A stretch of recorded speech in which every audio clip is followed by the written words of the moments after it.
Hi, this is Dizzy, and I want to talk about the Long Island serial killer and some of the recent statements released about him.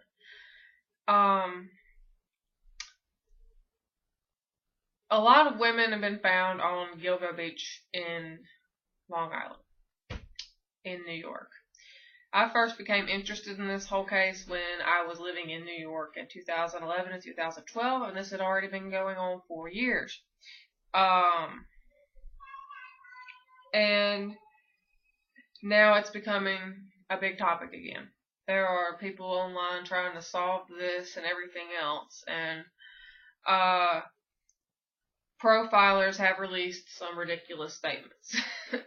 Not that they're incorrect, they're just so blanket that it's obvious they know more than they are letting on to the general public. Not that I can blame them, but it's kind of ridiculous how like okay, let me just start with the Long Island serial killer is really good at what he does. This is the kind of serial killer that inspires fictional serial killers like Hannibal Lecter and Dexter. People who don't, not the lonely drifter drunk serial killer. These are the calculated, make a movie about it type serial killers.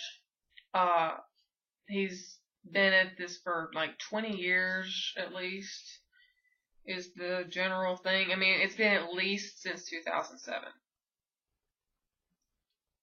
So, and the statements are that he uses his phone to groom and talk to escorts and women, etc. before killing them. Uh, and that he uses online ads and stuff. And to me, that means that they could track him a little bit more easily than they are. I don't know why they aren't utilizing the fact that he's using the internet. Um, the statements about him anyway is what I'll go through right now, and I have some of it's just asinine. He's the sort of serial killer who is often social and extremely good at making people feel comfortable. He grooms his victims before he strikes. He takes risks and sadistic pleasure in taunting his victims' family and friends. He probably isn't a substance abuser. Um, and this is the emerging picture, according to experts, of the person responsible of 10 plus dead bodies found on Gilgo Beach. Um, now, something about the way the bodies were disposed of is interesting because they found women in burlap about 500 feet, apart, like a set up, gift wrapped crime scene, something you would see on a TV show about serial killers. Uh, it's artistically, it's like an artistic type thing. Some serial killers do that.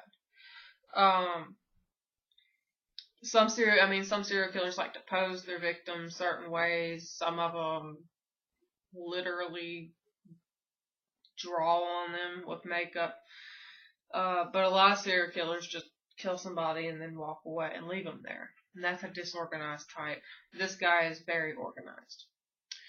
Uh, and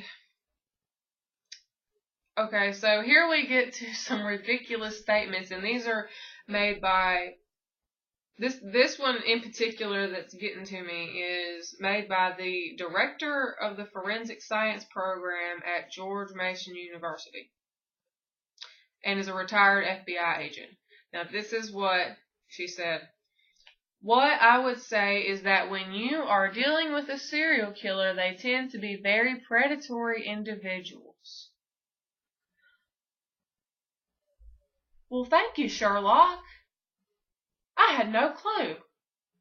I thought they were real nice, kindly folks, Come on, is that real? That's a statement from an FBI agent? They know way more than they're releasing.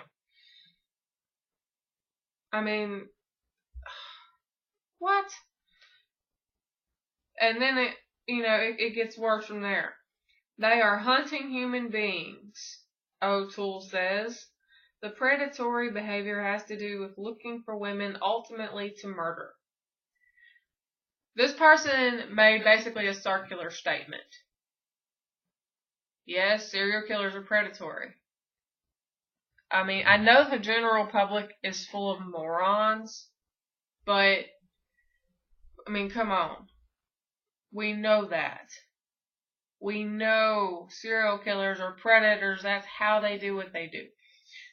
And yeah, he's looking for women to kill. When you're a serial killer and you're not looking for someone to serial kill, you're not a serial killer. It's just these statements are stupid, and they know he uses a phone.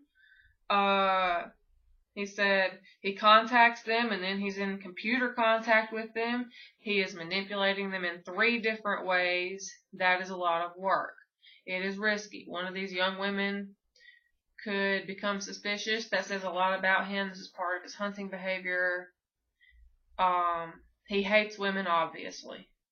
The phone is definitely his trolling weapon.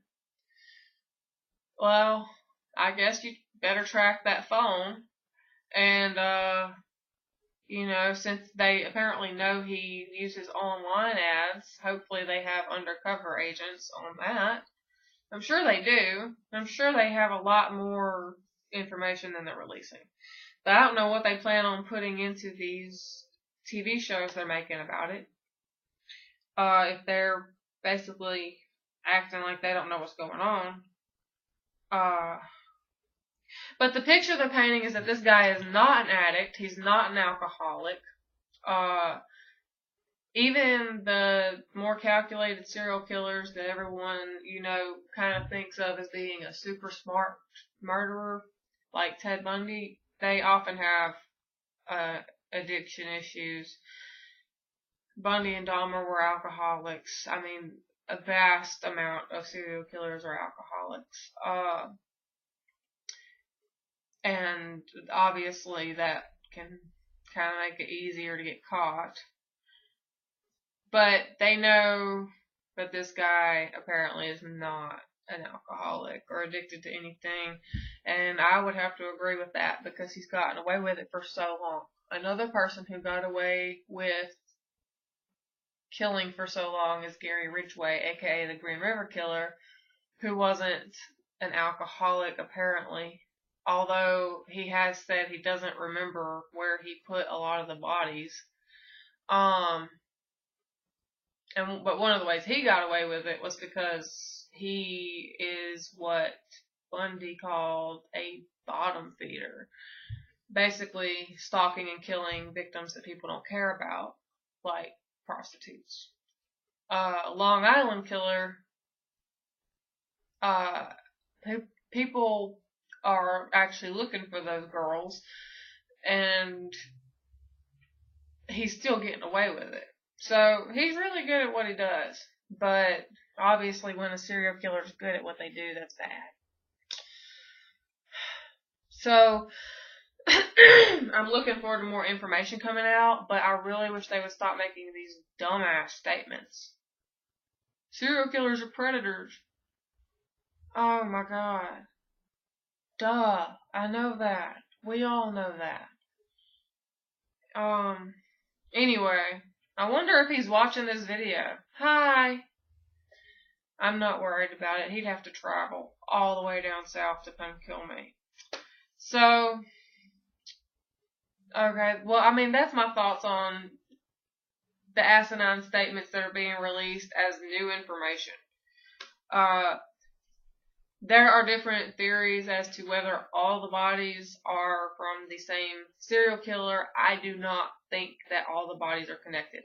All the women, probably, but they have found other victims that were killed in different ways, and it looks like if that was the work of the same man, then he is having a little bit of an identity crisis.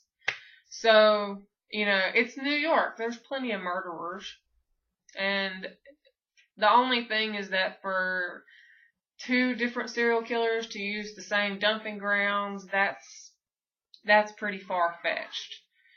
So, maybe identity crisis isn't out of the question, but sometimes I guess murderers are just going to dump the bodies wherever they're going to dump them. I just don't see how you can go from one victim type and one method of murder and from an artsy burlap thing to just any old person dump them.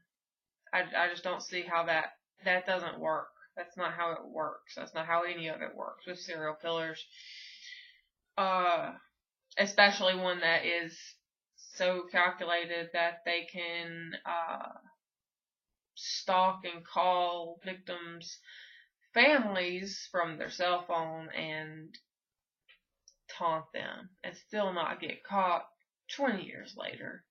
Anyway, I'll be looking forward to more information about Long Island serial killer, and this has basically been more of a rant than anything actually informative. So, thank you for your time, and, stop killing people. Bye.